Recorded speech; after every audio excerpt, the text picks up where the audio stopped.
നിങ്ങളുടെ favourite shows ഇനി ഒരിക്കലും മിസ്സാവില്ല. ഇപ്പോൾ C5-ലൂടെ കാണും നിങ്ങളുടെ ഫേവറേറ്റ് ഷോ തികച്ചും സൗജന്യമായി.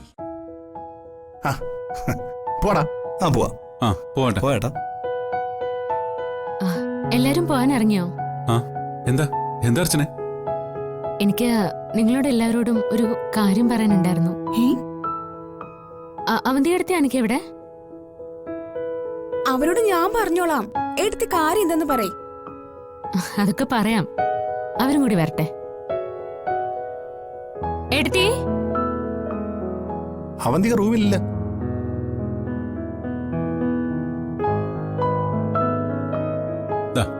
എടുത്തി അനകെ എത്തി. ഇനി തനിക്ക് പറയാനുള്ള എന്താന്ന് വെച്ചാ പറയും. പറയട്ടെ. പറയെടുത്തി. നാളെ കഴിഞ്ഞ് മറ്റന്നാ ഒരു വലിയ പ്രത്യേകതയുള്ള ദിവസം. എന്താണെന്ന് ആർക്കെങ്കിലും അറിയോ?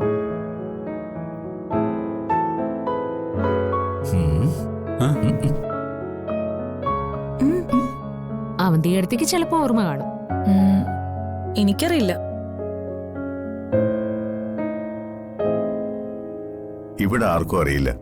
മോള് തന്നെ പറയ്. ശരി, ഞാൻ തന്നെ പറയാം. മറ്റന്നാളാണ് നമ്മുടെ സ്വന്തം നന്ദേട്ടന്റെ പിറന്നാൾ ദിവസം.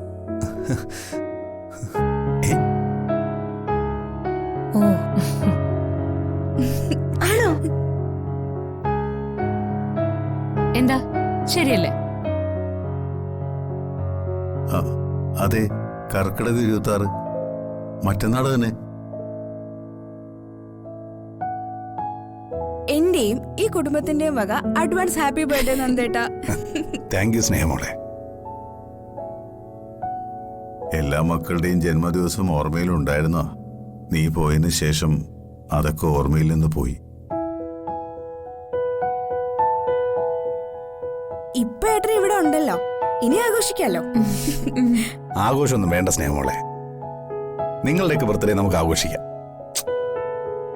അതൊന്നും പറഞ്ഞാൽ പറ്റില്ല. ഈ വർഷം ആഘോഷിക്കണം.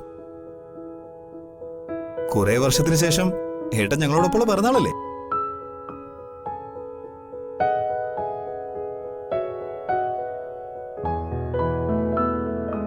ഏട്ടൻ വന്നിട്ട് ഒരു ഗെറ്റ് ടുഗദർ നടത്താൻ പ്ലാൻ ചെയ്യായിരുന്നു ഞങ്ങള്. ഇനി ബർത്ത്ഡേ വിത്ത് ഗെറ്റ് ടുഗദർ ആക്കാം. എന്താ? പിള്ളേരുടെ ആഗ്രഹമല്ലടാ, അങ്ങ് സാധിച്ചു കൊടുത്തേക്ക്.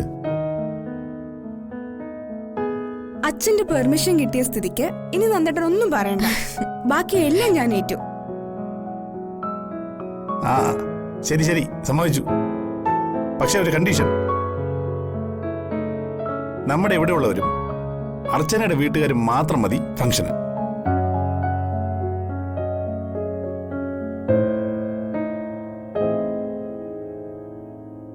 അത് മറ്റൊന്നും കൊണ്ടല്ല, കൂടുതൽ ബന്ധുക്കളെയൊക്കെ വിളിച്ചു വരുത്തിയാൽ അവരുടെ ഓരോ ചോദ്യങ്ങൾക്കും എനിക്ക് മറുപടി ഇല്ലാതാവും. അതുകൊണ്ടാ.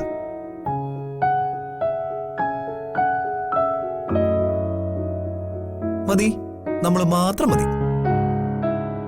അവന്തികേ, എന്താച്ചാ? മറ്റന്നാള് നിന്റെ ഹരിഹരൻ അമ്മാവനെ കൂടി ക്ഷണിക്കണം. കുറെ നാളായി ഹരിഹരനെയും കണ്ടിട്ട്.